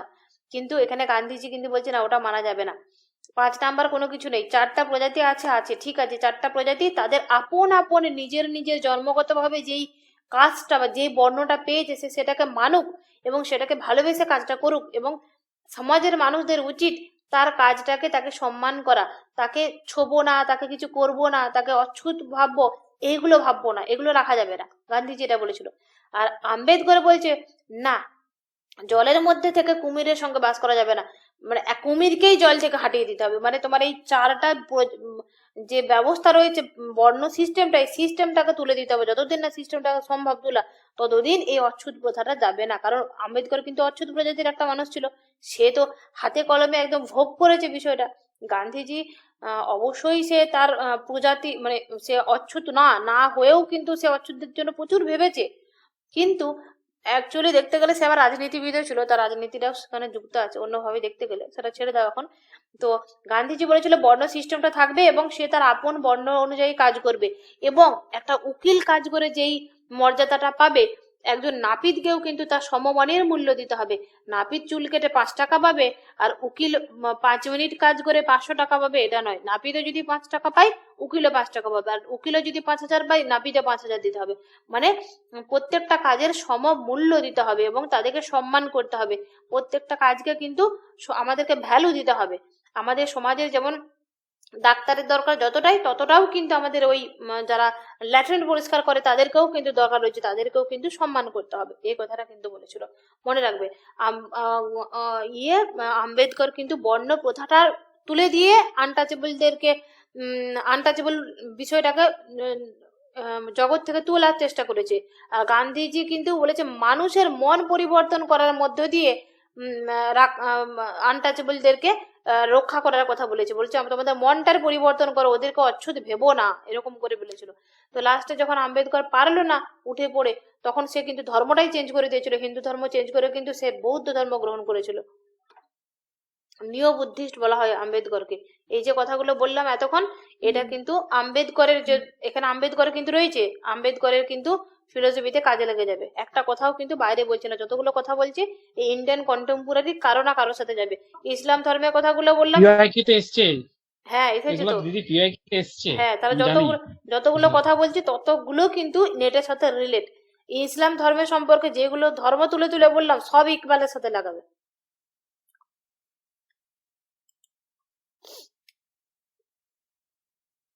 এবার 3 নাম্বার কি, শ্রমজীবী কৃষক সবাইকে সমান মর্যাদা দিতে হবে।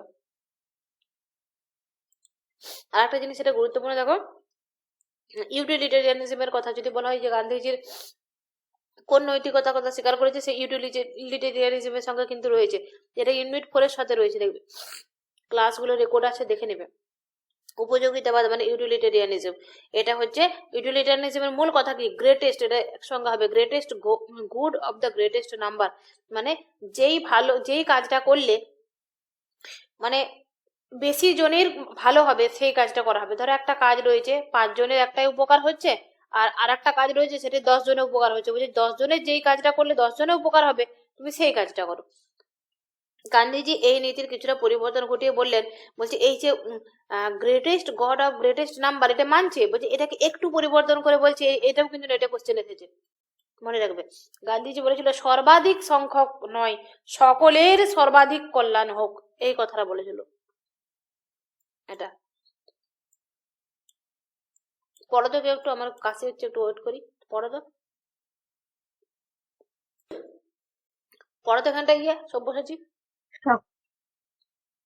হ্যাঁ, এই আদর্শের প্রতি এখান থেকে কি দিদি, এখানটা পড়ো, সর্বাধিক সংখ্যক নয়, হ্যাঁ সর্বাধিক সংখ্যক নয়, সকলের সর্বাধিক কল্যাণই আমার কল্পিত আদর্শ, রাষ্ট্রে কাম্য। পুরোটা পড়ো। এবং এই আদর্শের প্রতি লক্ষ্য রেখে রাষ্ট্র কাঠামো গঠন করতে গেলে তাকে গ্রাম রাষ্ট্রের বা ভিলেজ রিপাবলিকের মতো ক্ষুদ্রাকার হতেই হবে। কেননা বৃহত্তের মধ্যে সর্বের খণ্ডিত হবার আশঙ্কা থাকে, কিন্তু ক্ষুদ্রগ্রামে রাষ্ট্রের সে সম্ভাবনা কম। একদম। তাহলে এখানে কিন্তু দেখো, এই গ্রাম রাজ্যের কথা কে বলেছিল? গান্ধীজি বলেছিল। এটা মনে রাখবে, পড়তে পারে। ভিলেজ রিপাবলিকের কথা কে বলেছিল? গান্ধীজি বলেছিল। কারণ হচ্ছে বৃহত্তরের মধ্যে সর্বের খণ্ডিত হবার আশঙ্কা থাকে, কিন্তু ক্ষুদ্র গ্রাম রাষ্ট্রে সে সম্ভাবনা থাকে না। ছোট ছোট ক্ষুদ্র গ্রাম রাষ্ট্র কথা বলেছিল, সেখানে সবাই, ধরো একটা 50টা ঘর মিলে যদি একটা হয় তো সেখানে কোনো একটা জিনিস যখন আইন হবে বা কোনো কিছু তৈরি হবে, যখন সবাই মতটা যেটা দিবে, সর্বাধিক লোক যেখানে দেবে সেটা হবে। আর একটা জিনিস বলেছিল যে সর্বাধিক লোকের সর্বাধিক নয়, যে কাজটা করলে সর্বাধিক উপকার হবে সেটা নয়, সকলের হবে, সেরকম কাজকে করতে হবে, গুরুত্ব দিয়েছিল। এই কথাটা কিন্তু ভেরি ভেরি ইম্পর্টেন্ট। ঠিক আছে, আর নাই মনে হয়, একটু ডিটেলসে ভিতরে পড়তে পারো তোমরা। এত মানে যেগুলো যেগুলো দিদি বলছি যে বলো। গান্ধীজি কোনো টেকনোলজির কথা বলেছিল? দেখো এখানে ইংলিশ বেঙ্গলির মধ্যে ক্রিটিক ছিল না, করেছিল বলে কি? দিচ্ছি। হ্যাঁ হ্যাঁ একদম। হাইডেগারে ওখানে কিন্তু কি বলেছিল, যে মডার্নাইজেশনটাকে কিন্তু সে ক্রিটিক করেছিল। এখানে গান্ধীজিও কিন্তু বলেছে, দেখো এখানে ক্রিটিক অফ মডার্ন সিভিলাইজেশন, মানে মডার্ন সিভিলাইজেশন বলতে এখানে দেখো ওই যে সেই কি বলবো, বিদেশের যে কাপড়গুলো যখন আসছিল, মানুষ তখন কি খাদ্যটাকে তৈরি করার কথা গুরুত্ব দিচ্ছিল না গান্ধীজি? যে আমাদের দেশের যে সম্পদ, হ্যাঁ। দেশের যে একটা শিল্প, সেটাকে গুরুত্ব দাও। মডার্ন সিভিলাইজেশন বলতে সে কলকারখানার মাধ্যমে বাইরের কাপড় আসছে সেগুলোকে ক্রিটিক করেছিল এবং আমাদের মানুষকে কি বলেছিল যে তোমরা নিজের নিজের গ্রামে, মানে তোমরা নিজ আর্ট এবং ক্রাফট, একটু আগে বললাম না আর্ট এবং ক্রাফটের কথা বলেছিল গান্ধীজি। গুজরাটে এটা কথাটা প্রথম তৈরি হয়েছিল। গুজরাটে যখন বললাম জন্মগ্রহণ করেছে তখন কিন্তু কথাটা বললাম যে আর্ট এবং ক্রাফট মানে কি কিছু করো, এবং প্রত্যেকটা এডুকেশনটা তো এখানে সিলেবাসে নাই তাই বললাম না। তো এডুকেশনে সে বলেছে যে শিক্ষা ব্যবস্থার মধ্যে ধরো যে নাপিত, তাকে কিন্তু নাপিতের ছেলেকে নাপিতিটা ভালো করে শিখিয়ে দাও হাতে কলমে, যেন সেটাকে সে প্রফেশন করে নিতে পারে। বা স্কুলেতে এমন কিছু তাদেরকে শেখানো হোক যেই শিক্ষাটা তার আর্ন করবে, মানে রোজগার করবে। আর্ট এবং ক্রাফটের কথা, কুটির শিল্পের কথা গুরুত্ব দিয়েছিল। তো সেই জন্যই বলেছে যে মডার্ন সিভিলাইজেশন মানে বিদেশ থেকে যে আমাদেরকে খেয়ে ফেলছিল না, সেগুলোকে কিন্তু সে ক্রিটিক করেছিল, ওই জায়গাটাই আর কি, ক্রিটিক অফ মডার্ন সিভিলাইজেশন। আচ্ছা, এখানে কি হাইডেকার, ওখানে তো মনে হয় উনি শিল্পের মাধ্যমে এই টেকনোলজিকে দূরীভূত করা সম্ভব। কটা বাজছে বলো তো? আজ তো জেনারেল পেপার ক্লাস আচ্ছা, নেই। 9টা থেকে ক্লাস হবে। হবে না তো। চলো মোটামুটি 10 মিনিট কেন, 5 মিনিটে 10টা কোশ্চেন হয়ে যাবে। এ বাকিরা আছে তো করবে তো নাকি ক্লাস, এই কোশ্চেন ইয়ে আলোচনা? ঠিক আছে না, ফটাফট 10টা কোশ্চেন। আচ্ছা, এটা এখানে বলো, who wrote the book the story of my experiments with truth? Gandhiji. একদম গান্ধীজি। আচ্ছা, who wrote the book India of my dreams? এটা কিন্তু কোশ্চেন খুব আসে, ইন্ডিয়া অফ মাই ড্রিমস, এটা ভেরি ভেরি ইম্পর্টেন্ট কোশ্চেন। জানি না, গান্ধী গান্ধীজি হবে না। India of my dream, India আমার স্বপ্ন, এই কথাটা গান্ধীজি বলেছে। আচ্ছা, এটা কিন্তু খুব খুব খুব খুব ফেমাস একটা word, hate the sin but not the sinner. এটা আমার ফেসবুকে পোস্ট করেছি, দেখবে। Hate the sin not the sinner, এটা কে বলেছে? মানে বলতে চাইছে পাপকে ঘৃণা করো, পাপীকে না। হ্যাঁ একদম গান্ধীজি, এই কথা কে বলবে? গান্ধীজি বলবে। আচ্ছা, হিন্দ স্বরাজ বুকটা কার? পিডিএফটা দেওয়া আছে দিদি। হ্যাঁ, হিন্দ স্বরাজ বুকটা কার? গান্ধীজি। স্বরাজিন আইডিয়াস কার? Swaraj in ideas KC Bhattacharya. আচ্ছা, গান্ধীজি বিলিভ ইন কি, ভায়োলেন্স, নন ভায়োলেন্স, না হেট্রেড, না all of the above? Non violence. একদম। According to Gandhi non violence gives preference to কি করবে? নন কিলিং, অ্যাঙ্গার, গ্রিড, না কিলিং? Non killing. হত্যা না করা। হ্যাঁ, আর গ্রিড মানে ঘৃণা কথা বলে না। আচ্ছা, according to Gandhi non violence need কিসের জন্য প্রয়োজন? স্যাক্রিফাইস, সিম্প্যাথি, লাভ, না অল অফ দ্য অ্যাবাভ? লাভ। ভালো করে ভেবে বলো। লাভ কি? ভালো করে ভেবে বলো। আচ্ছা, গান্ধী। আরে স্যাক্রিফাইস, সিম্প্যাথি, লাভ সবগুলো হবে, অল অফ দ্য অ্যাবাভ হবে। স্যাক্রিফাইসের কথা বলেনি গান্ধীজি? এক গাল মার খেলে এক গাল পেতে দেওয়ার কথা বলেছে। Which of the following Mahatma Gandhi did not accepted? কোনটা অ্যাকসেপ্ট করবে না? স্বরাজ, সত্যাগ্রহ, ট্রাস্টিশিপ, না retributive punishment? Retributive punishment. Why retributive punishment? What is retributive punishment? মানে ওই দাঁতের বদলে দাঁত, চোখের বদলে চোখ, এটা কি? হ্যাঁ, ওটা retributive punishment. According to Gandhi non violence avoid. হত্যা করে। দেখো, রিট্রিবিউটিভ পানিশমেন্টে কি বলে, মানে তুমি আমার দাঁত ভেঙেছো, আমিও তোমার দাঁতগুলো ভেঙে দেবো, ঠিক আছে? এটা হচ্ছে রিট্রিবিউটিভ পানিশমেন্ট। এটা বলেছে কোনটা অ্যাকসেপ্ট করেনি, মানে এটা অ্যাকসেপ্ট করেনি সে ট্রাস্টিশিপ, মানে অচি প্রথার কথা বলেছে। দেখো, আমি বললাম না অনেক কিছু রয়েছে যেগুলো নেটের সিলেবাসে নেই কিন্তু কোশ্চেনে আছে, যেমন ট্রাস্টিশিপ, অচি প্রথাটা আছে, এটা পরে আমি তোমাদেরকে বলে দেবো। পরে যেগুলো বাদ যাচ্ছে আমি আরো এক্সট্রা ক্লাস ঢুকিয়ে তখন দিয়ে দেবো। স্বরাজের কথা কিন্তু সে বলেছে না, স্বরাজ বলতে কি সে রাজনৈতিক স্বাধীনতার কথা বলেছে। স্বরাজ, সত্যাগ্রহ মানে কি সত্যের প্রতি আগ্রহ, এটা বলেছে সত্যাগ্রহ। আর ট্রাস্টিশিপ মানে অচি প্রথা মানে হচ্ছে কি, অচি প্রথা বলতে মানে যারা গরিব দুঃখী তাদের জন্য, তাদের সেই সম্পদের বন্টন, মানে তোমার বেশি আছে তুমি সম্পদ দান করে দাও, এই ধরনের কথাগুলো হচ্ছে ট্রাস্টিশিপের মধ্যে আসবে। তাহলে এগুলো সব মেনেছে, তাহলে মানেনি কোনটা, সেটা হচ্ছে রিট্রিবিউটিভ পানিশমেন্ট। আচ্ছা, আর একটা কি ফটাফট করে করি, পরে এগুলো ডিটেলসে সব কোশ্চেন আমি আলোচনা করব। এখন তোমাদের জেনারেলি ক্লাসে টাইম হয়ে গেছে, আমি বেরোতে পারলে করবে class. According to Gandhi, what is important for the সত্যাগ্রহের জন্য কোনটা দরকার? ট্রুথ, হেলনেস, স্পিরিচুয়ালিটি না নেগেশন? সত্যাগ্রহের জন্য কি লাগবে? না সত্য। সত্য, সত্য, সত্য। সত্য। সত্যাগ্রহ মানে সত্যের প্রতি আগ্রহ, সত্য। ঠিক আছে, তাহলে আজকে এখানে রেখে দিলাম। হ্যাঁ, তোমরা জেনারেল পেপার ক্লাস করো।